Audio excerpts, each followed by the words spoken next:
अभी आपको पता है कि रशिया ने यूक्रेन पे हमला किया है, वॉर चल रहा है उसका। तो इस कॉन्टेक्स्ट में, इसके रिस्पॉन्स में टर्की ने मॉन्टेक्स कन्वेंशन को एक्टिवेट करने का इनिशिएटिव लिया है। ठीक है, तो यहाँ पे समझेंगे कि मॉन्टेक्स कन्वेंशन है क्या। तो the declaration that situation in Ukraine become a war authorizes Turkey to activate the Montreux Convention।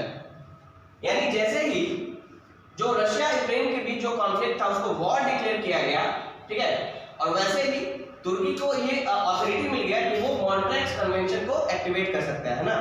जब तक ये वॉर नहीं था, ये कॉन्फ्लिक्ट था, तब तक टर्की मॉन्ट्रेक्स कन्वेंशन को एक्टिवेट नहीं कर सकता था। बट जैसे ही ये वॉर डिक्लेयर हुआ है, ठीक है, यूनाइटेड नेशन के द्वारा ये वॉर डिक्लेयर हुआ है ना, रशिया यूक्रेन के बीच में, तो अब टर्की के पास ये अथॉरिटी है कि वो मॉन्ट्रेक्स कन्वेंशन को एक्टिवेट कर सकता है। अब ये मॉन्ट्रेक्स कन्वेंशन है क्या, और इस मॉन्ट्रेक्स कन्वेंशन के अंदर ही रशियन वॉर वेसल्स को ब्लैक सी में इंटर करने से रोक सकता है through Bosphorus and Dardanelles strait. Strait क्या होता है? स्ट्रेट क्या होता है? Strait is the passage of water that join two water bodies and in the meantime separate two land masses. A strait is the passage of water, narrow passage of water that connect two big water bodies, okay, and in the meantime it separate two land masses. जैसे example है इसका पाक straight. पाक straight क्या करता है? India और Nepal, India और श्रीलंका का वाटर, हाँ, मतलब बे ऑफ बंगाल और अरेबियन सी को एक तरह से बोल सकते हैं मिलाता है ना। बे ऑफ बंगाल और अरेबियन सी को ज्वाइन करता है और उस दौरान इंडिया और श्रीलंका को सेपरेट करता है। टू लैंड मासेस को सेपरेट करना है, ठीक है, लेकिन मेन काम स्ट्रेट का क्या है? दो बड़े वाटर मासेस को मिलाना, ज्वाइन करना, और उसके दौरान लैंड मास को सेपरेट करना। जैसे देखिए यहाँ पे आप देखेंगे यहाँ पे पाक स्ट्रेट है ना, यहाँ पे पाक स्ट्रेट है। तो पाक स्ट्रेट क्या कर रहा है? अरेबियन सी और बे ऑफ बंगाल को मिला रहा है और साथ ही साथ दो लैंड मासेस इंडिया और श्रीलंका को सेपरेट कर रहा है। तो स्ट्रेट वही होता है। अब यहाँ पे क्या बोल रहा है कि अब तुर्की के पास अथॉरिटी है कि रशियन वॉर वेसल्स को ब्लैक सी में इंटर करने से रोक सकता है through Bosphorus and Dardanelles strait. ये दो स्ट्रेट है ब्लैक सी में। स्ट्रेट क्या होता है?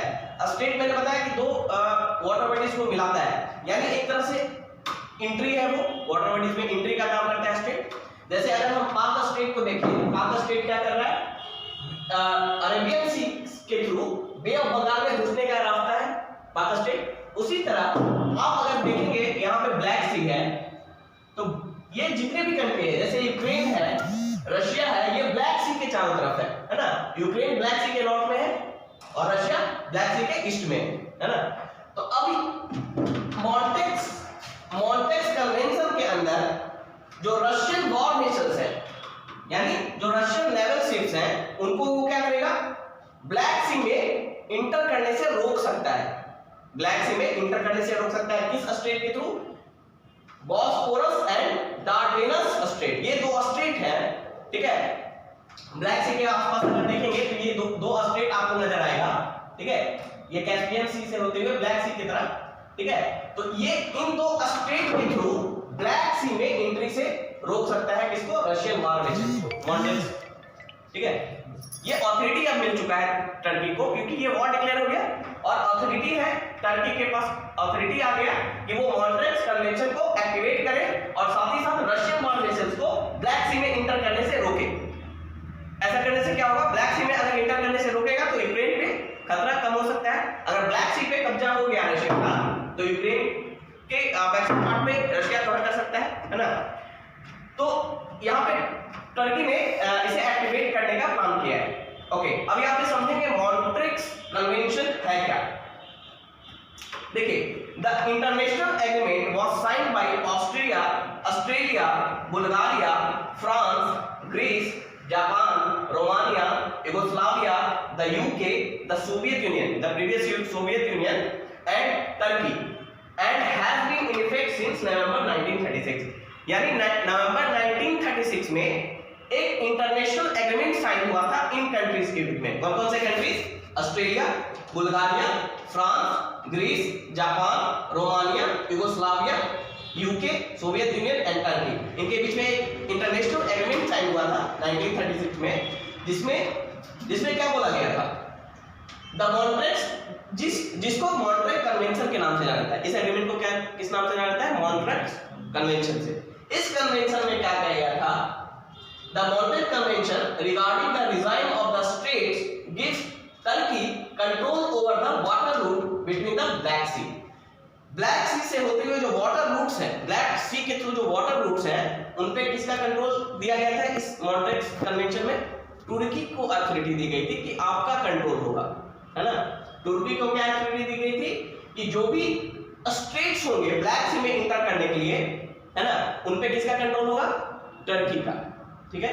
और साथ ही साथ ये बोला गया था it sets limits on the passage of civilian vessels and military warship through the Dardanelles and the Bosphorus strait. इसी मॉन्ट्रेट कन्वेंशन में ये बोला गया था कि जो सिविलियन और जो मिलिट्री वॉरशिप होंगे उनका लिमिटेड एक्सेस होगा डार्डेनल एंड बॉस्फोरस स्ट्रेट के थ्रू, यानी उस स्ट्रेट के थ्रू वो कंट्रोल में जा सकते हैं, कोई भी शिप नहीं जा सकता है ना। जिसको टर्की अलाउ करेगा वही शिप जा सकते हैं डार्डेनल्स और बॉस्फोरस स्ट्रेट के थ्रू ब्लैक सी में इंटर कर सकते हैं, है ना।